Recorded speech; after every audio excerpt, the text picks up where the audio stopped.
Yes, thank you very much. I'm very happy to have the opportunity to give a talk here today. Thank you to all the organizers for organizing this conference. And yeah, I want to talk about exact subalgebras of quasi-hereditary monomial algebras. Let me start by just recalling the definition of a quasi-hereditary algebra.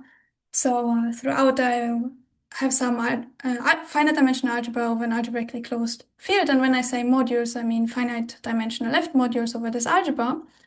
And I'll also assume that less than or equal to is some total order on a set of representatives of isomorphism classes of simple modules over A. Then A, together with this total order, is called a quasi-hereditary. For every simple, we can associate a standard module delta L, such that the top of the standard is just a corresponding simple, and the multiplicity of the simple in the standard is 1, such that A has a filtration by the standard module, so a filtration where every subfactor is isomorphic to some standard module, and such that the standard modules fulfill directedness criteria with respect to hom and x, turning them into an exceptional sequence. And we've seen before an example, namely category O, so algebras underlying blocks of category O are always quasi-hereditary, and there the standard modules are exactly the Fermat modules. And this is actually one of the motivating examples for the whole theory. But other important examples include Schur algebras and algebras of global dimension 2. And those are always quasi-hereditary with respect to a choice of a suitable order. Hereditary algebras are quasi-hereditary with respect to any total order and actually characterized in this way. And this is where the name quasi-hereditary comes from.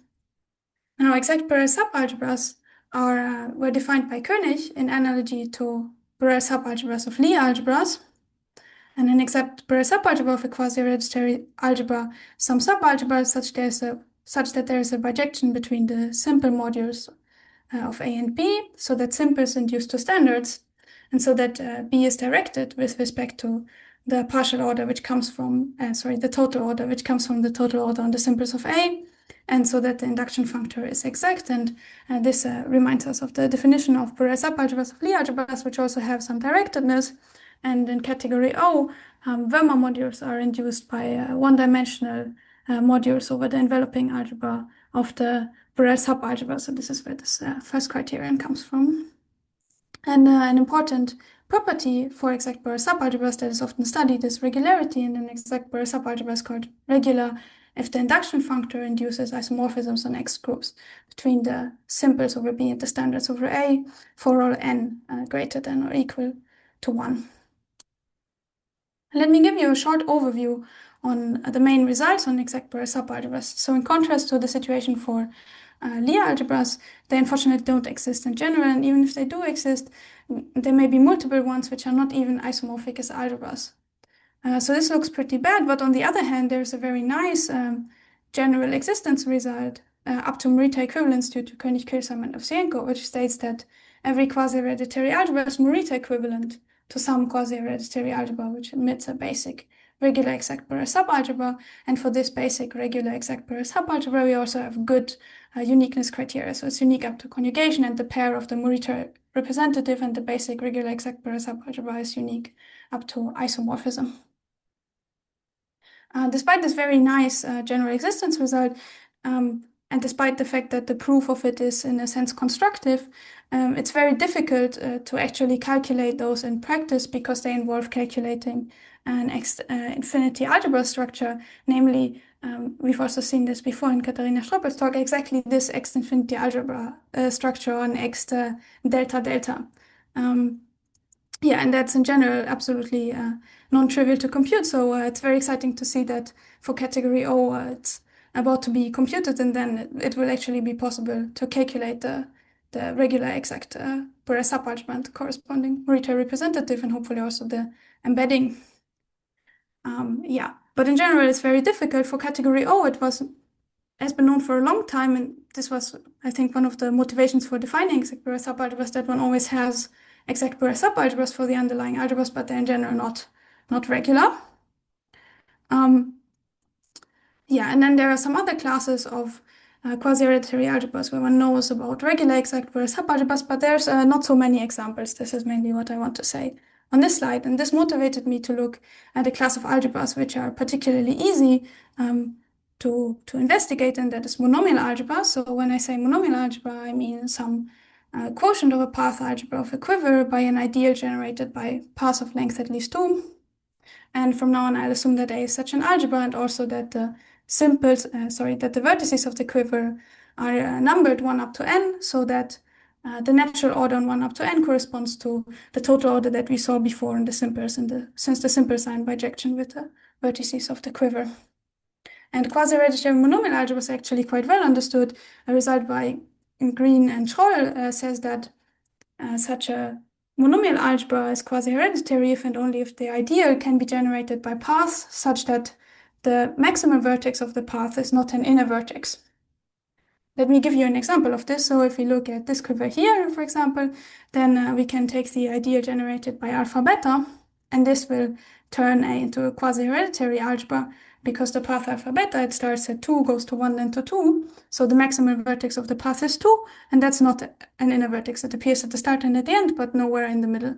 On the other hand, if we took the ideal generated by alpha beta squared, then this would not be quasi-hereditary because the 2 appears additionally also in the middle of the path, so the maximal vertex appears as an inner vertex.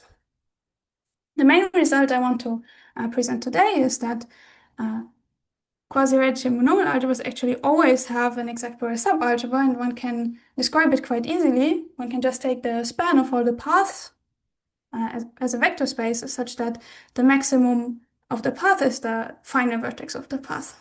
And this will give an exact Borel subalgebra. Dually, if one takes the subalgebra generated as a vector space by all the paths where the maximal vertex is the first vertex of the path, then this gives a so-called delta subalgebra, which is nothing but an exact Borel subalgebra in the opposite algebra. And multiplication over A induces an isomorphism from C tensor B to A as indicated here. And this actually gives a Reedy decomposition in the sense of Dalezios and Šťovíček. And yeah, I'll not say much about Reedy decompositions, but if you want to know more about like why they're called Reedy decomposition, what this has to do with Reedy categories, you can look at the article by Dalezios and Šťovíček, or in the article by Dalezios and König, which explains the relationship to quasi-hereditary algebras and Cartan decompositions, which were defined earlier by König.